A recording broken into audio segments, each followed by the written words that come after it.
Ya, silakan masuk. Mas sayang. Iya, Masuk. masuk. Permisi, Bu. Mungkin bisa duduk di sini.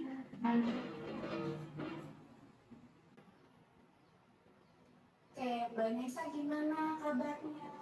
Iya, baik, Ibu. Maaf ya, kemarin kan udah sempat buat janji, Iya. cuman ibu nggak bisa karena memang ada berhalangan gitu.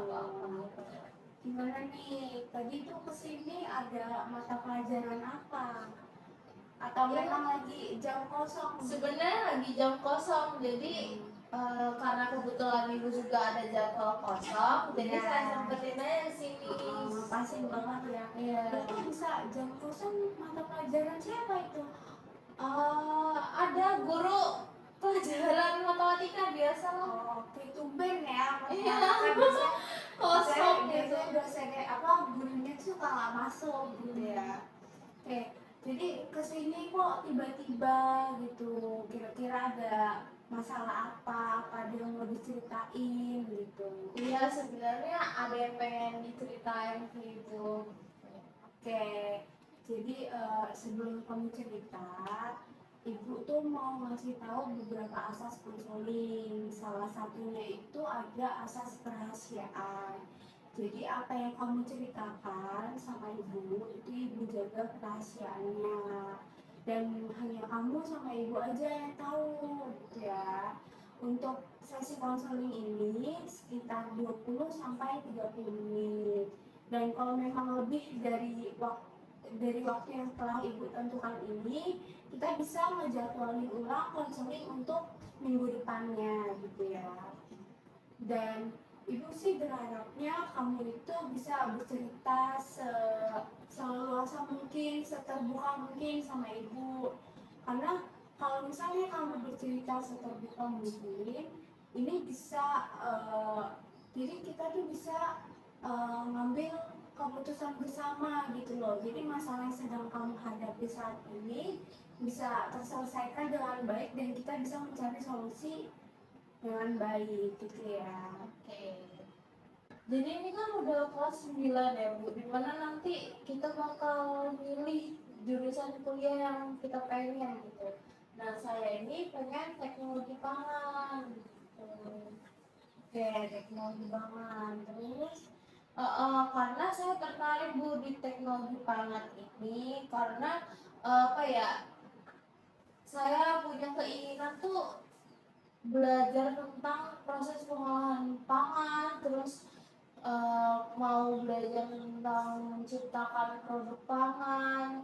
Nah, tapi papa saya tuh pengen saya kuliah di farmasi, supaya nanti bisa apa ya, buka apotik yang memang dipengenin sama bapak saya gitu. oke, jadi di sini kamu tuh punya minat dan keinginan untuk masuk ke teknologi pangan. Lalu kenapa kamu tuh nggak mencoba untuk mengatakan tidak kepada papamu gitu? Yang pertama, karena bapak saya tuh selalu bilang kalau farmasi itu lebih baik, lebih apa ya, menjanjikan masa depannya, terus juga tapi saya nggak bisa membantah karena jujur ini bukan minat saya, tapi terpaksa gitu. Saya lebih bersemangat tuh ke teknologi pangan, cuman pemerintah minatnya situ.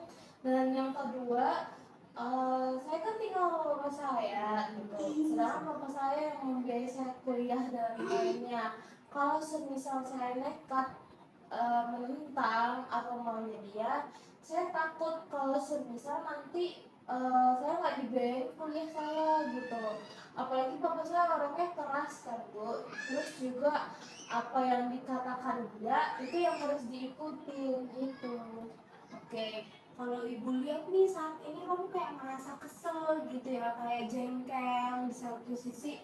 Kamu harus ngikutin kemauan orang tua kamu, tapi di satu sisi kamu juga tuh eh, ngelakuin itu secara terpaksa gitu kan. Iya.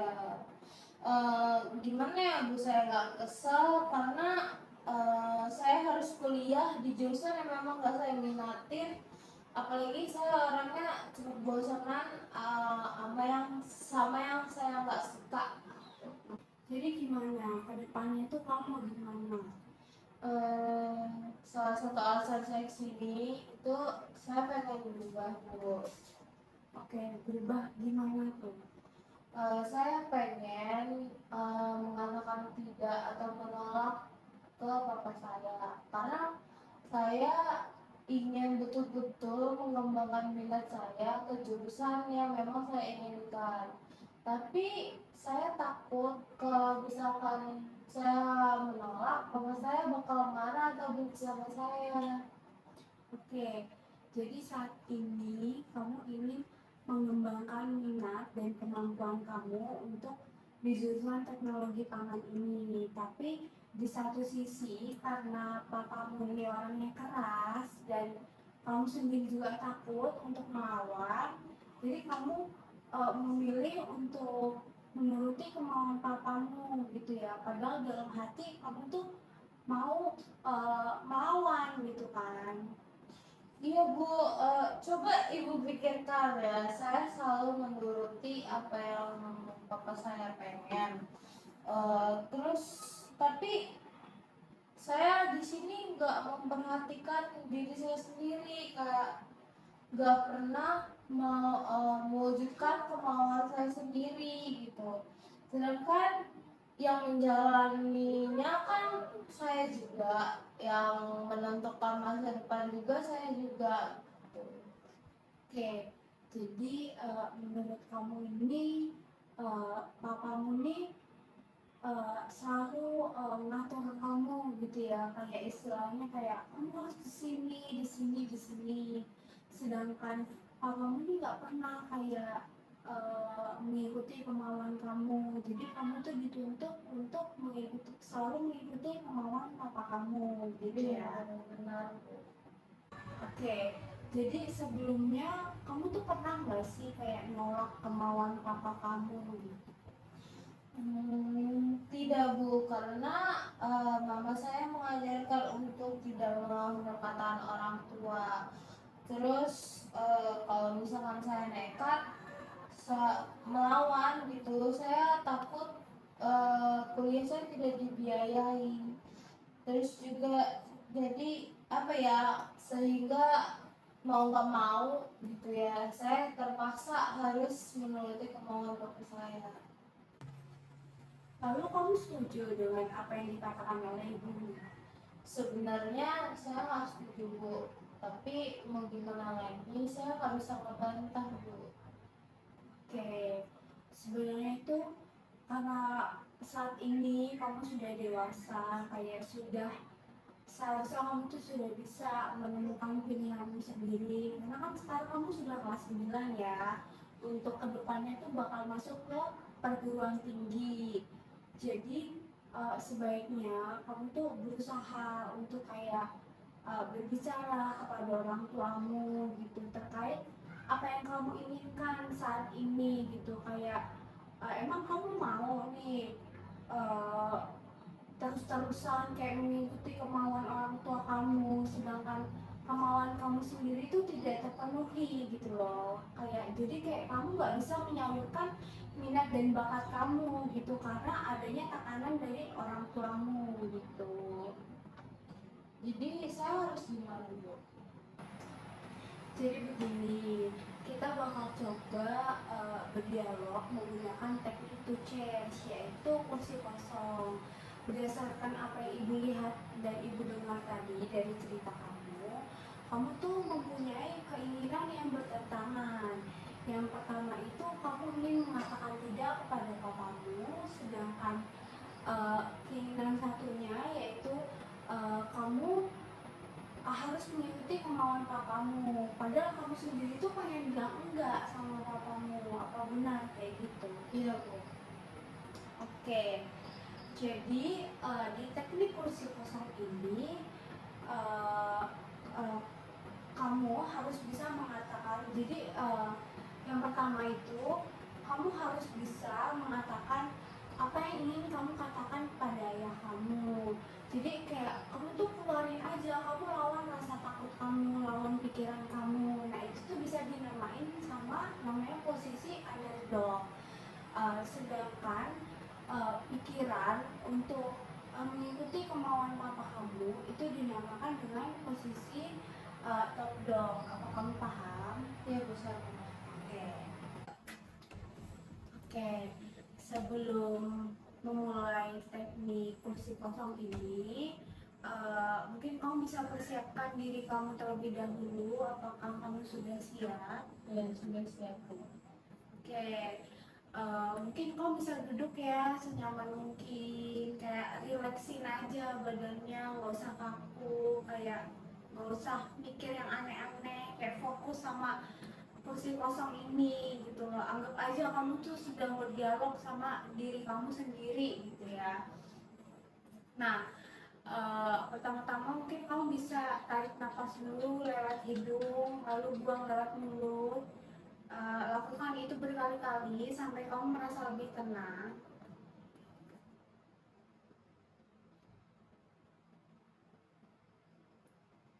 Oke, apakah sudah tenang? Iya sudah Bu. Oke, jadi sekarang apa yang ingin kamu katakan? Saya ingin mengatakan tidak kepada bapak saya, tapi saya rasa tidak mungkin. Gitu. Kenapa kok nggak mungkin gitu? Mana bisa saya melawan? Apalagi orang tua saya selalu mengajarkan untuk jangan melawan. Kalau misalkan saya menuruti keinginan papa saya, berarti saya dikatakan sebagai anak berbakti dong.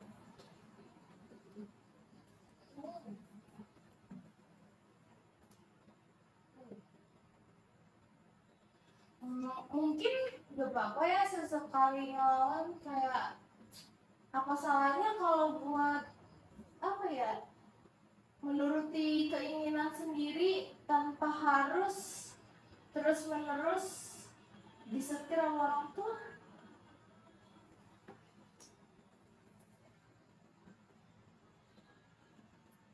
Tapi kalau misalkan saya ngelawan, gimana saya nanti kuliah? Bisa jadi kan nggak dibayar kuliah sama orang tua saya. Apalagi papa saya orang yang keras dan gak mau dibantah sama sekali keinginannya.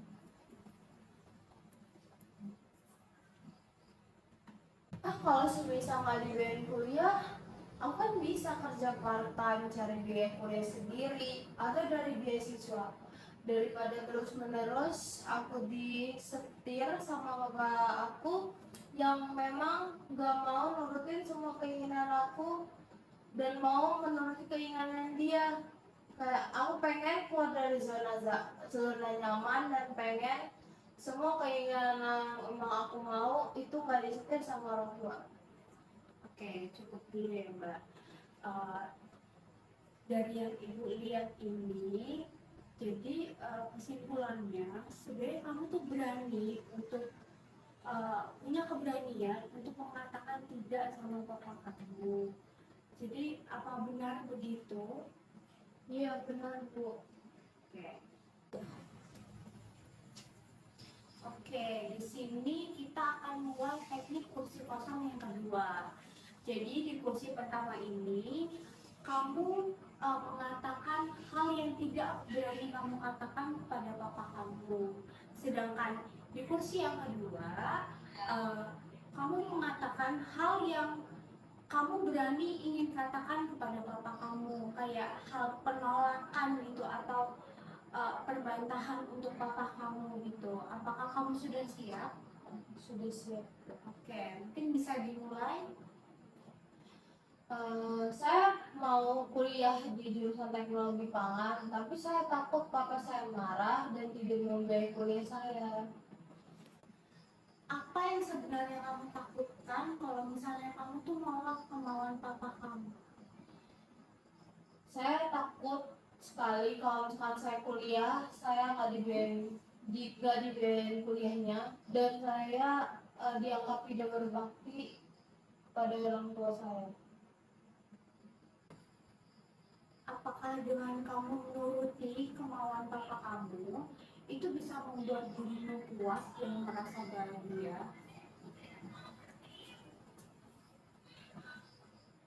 Tidak, saya merasa tertekan dan tidak bisa mengembangkan minat saya sendiri. Jadi saya lebih bersemangat di bidang yang memang saya pengen, dan itu yaitu jurusan teknologi pangan. Oke, jadi apa yang ingin kamu katakan kepada papa kamu kalau misalnya kamu tuh berani? Saya akan mengatakan bahwa saya akan kuliah di jurusan teknologi pangan karena saya minat di sana dan saya yakin kedepannya akan sukses. Memang kalau misalkan papa nggak mau membantu biaya kuliah, saya akan mencari biaya itu sendiri dan ingin berusaha sampai bisa mengejar impian saya. Oke, bagus. Dari dialog yang sudah kamu tunjukkan kepada saya melalui teknik kursi kosong ini, saya melihat bahwa kamu memiliki keberanian untuk melangkah lebih maju, untuk dapat mengikuti minat dan keinginan kamu untuk masuk di jurusan teknologi pangan kamu ini. Oke, baik. Dari hasil percobaan kursi kosong ini, Ibu melihat bahwa apa yang kamu lakukan ini sudah baik, sudah bagus. Jadi Ibu melihat kamu tuh memiliki keberanian untuk keluar dari zona nyaman kamu. Jadi kamu tuh memiliki keberanian untuk mengatakan tidak kepada papamu dan tetap meningkatkan minat dan kemampuan kamu di jurusan teknologi pangan ini. Gimana? Ibu mau tanya nih, gimana perasaan kamu setelah kamu melakukan teknik kursi kosong ini? Jujur saya merasa lega Bu, dan saya juga merasa yakin untuk mencoba untuk menolak apa yang papa saya inginkan dan mewujudkan apa yang saya inginkan. Oke, mungkin sesi konseling ini kita cukupkan. Langkah selanjutnya sih Ibu harap kamu bisa mencoba untuk berbicara dengan papa kamu, dengan mama kamu, dengan mengutarakan apa yang sedang kamu rasakan saat ini kepada orang tuamu, sehingga kedepannya kamu tuh menjadi seseorang yang berani untuk mengatakan tidak kepada orang tuamu.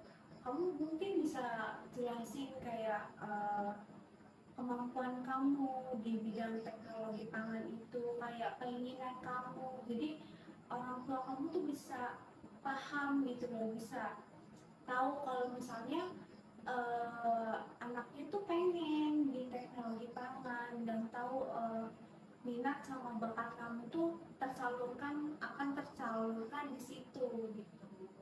Gimana? Apa sudah merasa puas melalui sesi konseling ini?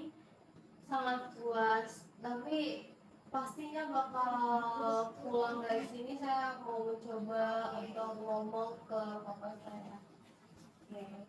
Mungkin kalau misalnya masih ada hal yang ingin dibicarakan kembali dengan Ibu, kamu bisa datang lagi ke sini atau bisa chat Ibu melalui WhatsApp atau buat jadwal dengan kamu datang ke ruangan BK ini temuin Ibu, kayak tanya kayak Bu ada jadwal kosong kapan gitu, Ibu siap kok buat bantu. Oke, baik ya Bu, terima kasih. Jadi saya lebih kuat untuk baik Ibu, terima kasih sebelumnya. Jadi saya lebih yakin untuk mewujudkan keinginan saya. Oke.